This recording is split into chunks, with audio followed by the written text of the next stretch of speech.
Good evening. I am truly honored to be here with you tonight, and thank you to the Foundation for inviting me, and thank you all for sharing in this moment. We are here in the memory of Sergio Vieira de Mello and the 21 other men and women, most of them UN workers, who died with him in the bombing of the UN headquarters in Baghdad, August 2003. We remember all those who died to acknowledge each valuable life cut short and the families who share, even today, in their sacrifice. We also remember them for the power of the example they set. Brave individuals from 11 different countries working to help the Iraqi people at the direction of the United Nations Security Council and on behalf of all of us. This is sometimes forgotten, that in serving under the UN flag, they died in our names, as our representatives.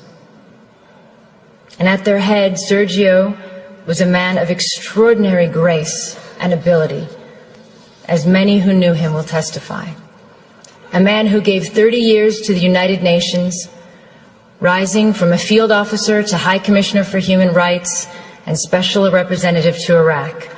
From Bangladesh to Bosnia to South Sudan to East Timor, he spent the majority of his career in the field, working alongside people forced from their homes by war and assisting them with his skill as a diplomat and a negotiator. Perhaps the greatest testament to his contribution is how much his advice would be valued today.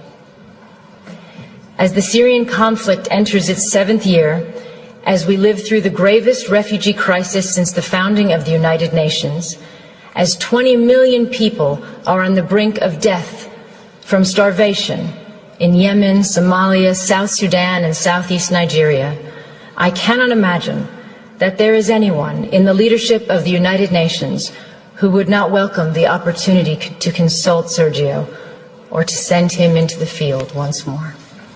He is truly missed. It is humbling for me to speak tonight in the presence of members of Sergio's family and his former colleagues. I never knew Sergio, but I have stood before the plaque in the place where he died. I felt profound sadness at the fact that the conflict in Iraq, the source of so much Iraqi suffering to this day, had claimed the lives of men and women whose only intention was to try to improve a desperate situation. But I also saw clearly the value and nobility of a life spent in service to others. Sergio was a man who never turned down an assignment, no matter how difficult and dangerous, or as others have put it, who handled one impossible task after another. He was a man, to borrow the words of Thomas Paine, whose country was the world, whose religion was to do good. He will always remain a hero and inspiration to all who follow in his footsteps. The UN's work did not end there, in the rubble of Canal House 14 years ago. Hundreds of UN staff have served and continue to serve in Iraq, as they do from Afghanistan to Somalia, because the task of building peace and security can never be abandoned, no matter how bleak the situation. My thoughts on Sergio's life and legacy derive from my 16 years with UNHCR, the agency he spent so much of his career serving and representing. But I also speak as a citizen from my country, the United States. I believe all of us who work with the UN preserve this duality. The United Nations is not a country. It is a place where we come together as nations and people to try to resolve our differences and to unite in common action. As a citizen, I find myself looking out on a global environment that seems more troubling and uncertain than any time in my lifetime. And I imagine many of you feel the same. We are grappling with a level of conflict and insecurity that seems to exceed our will and capabilities, with more refugees than ever before, with new wars erupting on top of existing conflicts, some already lasting decades.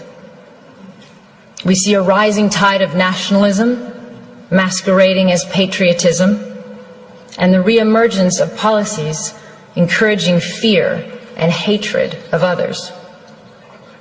We see some politicians elected partly on the basis of dismissing international institutions and agreements, as if our countries have not benefited from cooperation but actually been harmed by it. We hear some leaders talking as if some of our proudest achievements are in fact our biggest liabilities, whether it is the tradition of successfully integrating refugees into our societies or the institutions and treaties we have built rooted in law and human rights. We see nations that played a proud role in the founding of the International Criminal Court, withdrawing from it on the one hand, and on the other, we see arrest warrants for alleged war crimes issued but not implemented, and other crimes ignored altogether. We see a country like South Sudan, ushered by the international community into independence, and then largely abandoned, not by the UN agencies and NGOs, but effectively abandoned, without the massive support they need to make a success of sovereignty. And we see resolutions and laws on the protection of civilians and the use of chemical weapons, for instance, flouted repeatedly, and in some cases under the cover of Security Council vetoes, as in Syria. Many of these things are not new, but taken together and in the absence of strong international leadership, they are deeply worrying. When we consider this, all of this and more, as citizens, what is our answer? Do we, as some would encourage us to think, turn our backs on the world and hope that the storm will pass? Or do we strengthen our commitment to diplomacy and to the United Nations?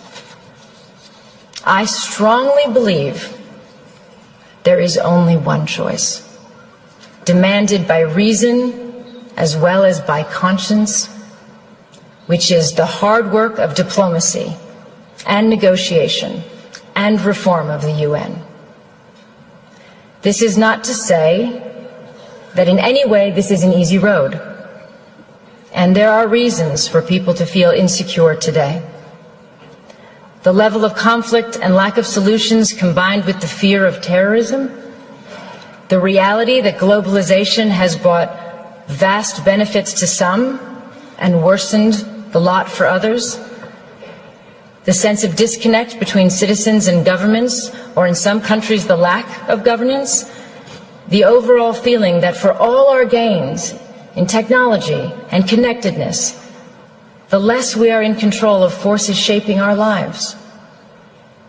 All these factors and more have contributed to a sense of a world out of balance. And there are no easy answers.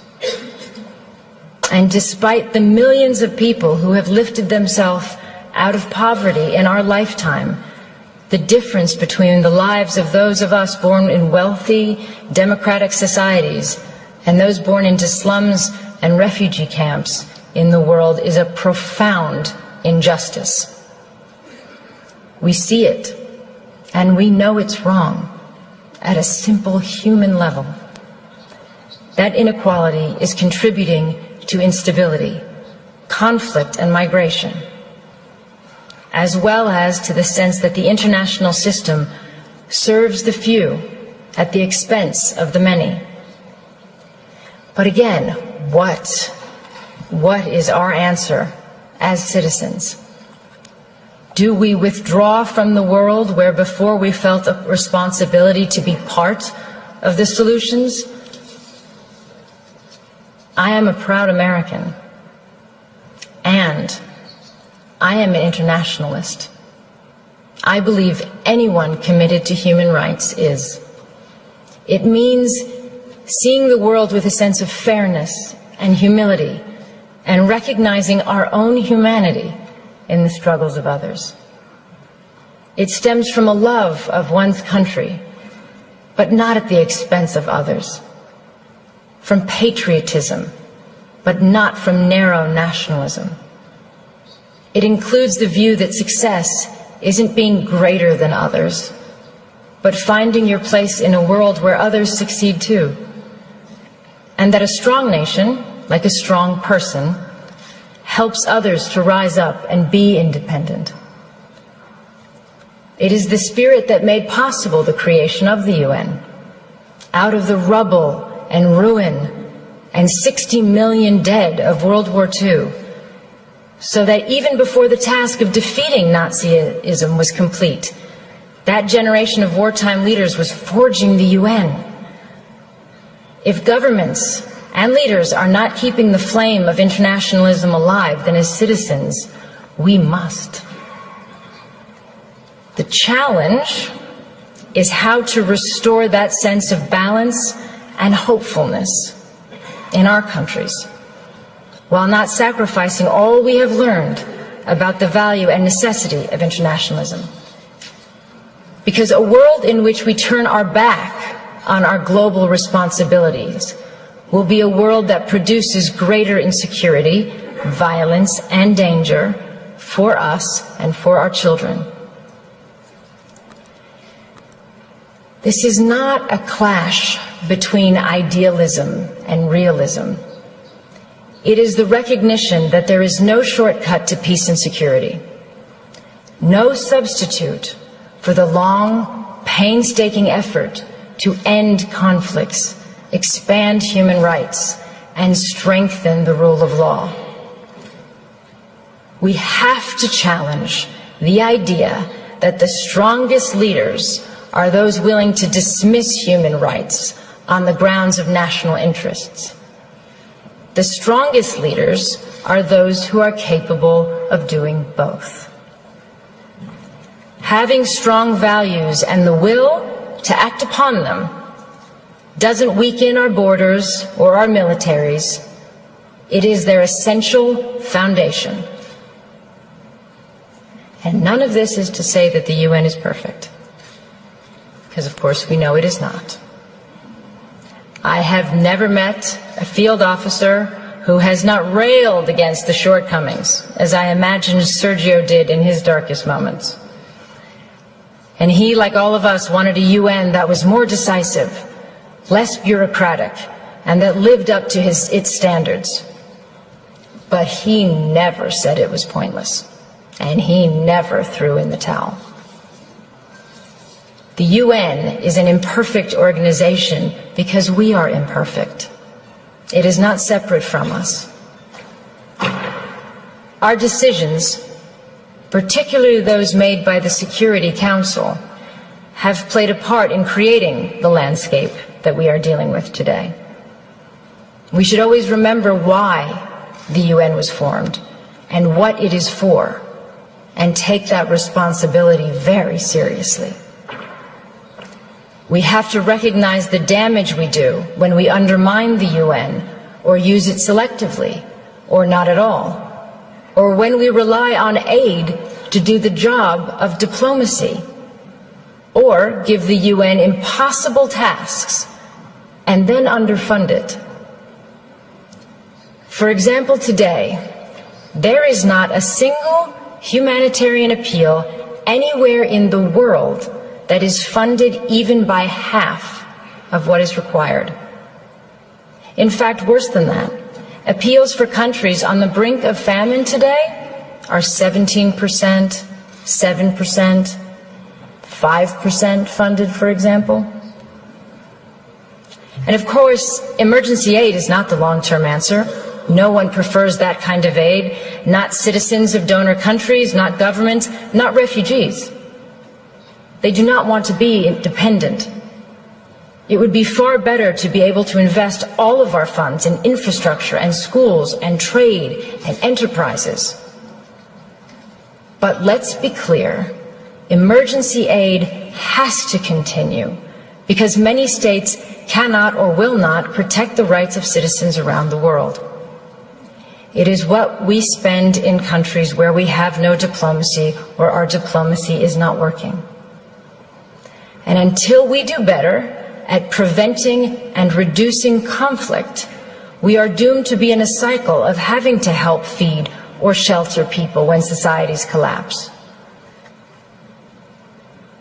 As another legendary UN leader who was also killed in the line of duty, Dag Hammarskjöld, said, "Everything will be all right." You know when?